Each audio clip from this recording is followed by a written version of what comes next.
Welcome 2023 and goodbye 2022.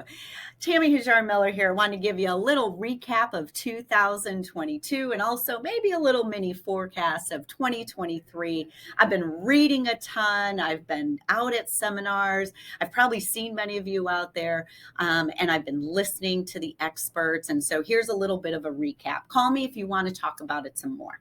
So home sales, they're down actually 16% in 2022, and they're back to the levels at 2014. Now, what's interesting about that is 2013 was when we started to see kind of a recovery out of that total, major market reset we had in the early 2000s.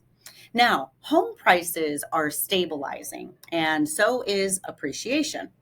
But delinquencies and foreclosures, now delinquency is a 90 plus day late on a mortgage. And then a foreclosure, obviously no longer owned by the home. The bank has taken back the home. So delinquencies and foreclosures will always exist in a market, but those are respectively kind of normalized as well. So 3.6% in delinquencies versus 0.6% in foreclosures. Now, what I found one of the most inspiring things is when we look at mortgage debt versus versus housing values, because what the difference between the two is your appreciation, right? Your equity. So the debt has stabilized and been pretty consistent since 2000. But what's happened is that the values have increased consistently.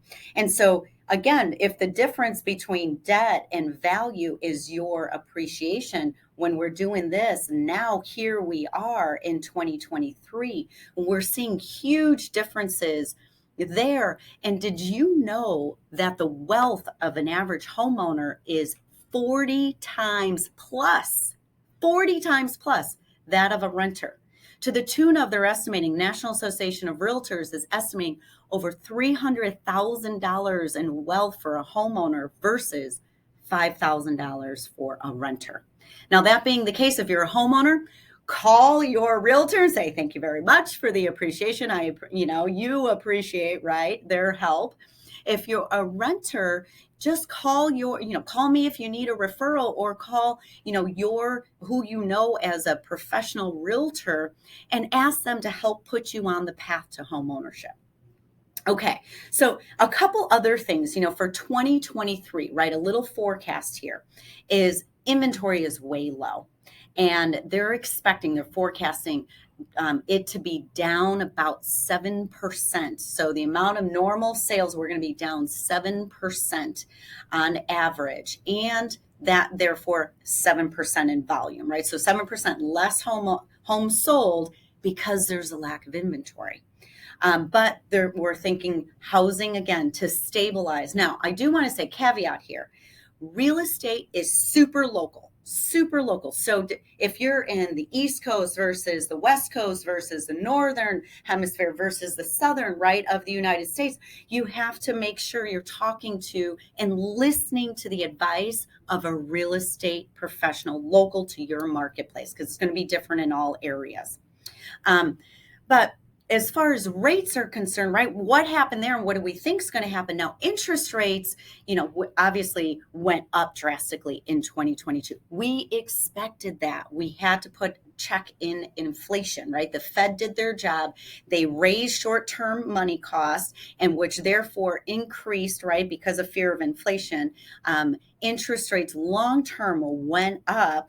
We touched 8%, y'all, in October. It was something, right? We started 2022 in the threes and we touched 8. But then what the Fed did in their efforts were starting to hold true and having its impact. Rates started to tick back down. Today, it is January 12th, and what we're looking at is we're in the mid 5s for some government products, and we're in the low 6s, if not touching 6, when you're talking about the conventional products. So they've come way back down, okay? And therefore, home affordability, as far as the cost of borrowing money, is becoming a little more of an open topic and something that people want to discuss. Now, it's so different for everyone, but that should really start getting the momentum going again here for 2023. Okay. There was so much in here. If you want to have an in-depth, more conversation, I have so many charts. Love to show you. You can give me a call, shoot me a text, write me an email. But Tammy Hajar Miller, look forward to seeing you soon. Have a great week. Bye-bye.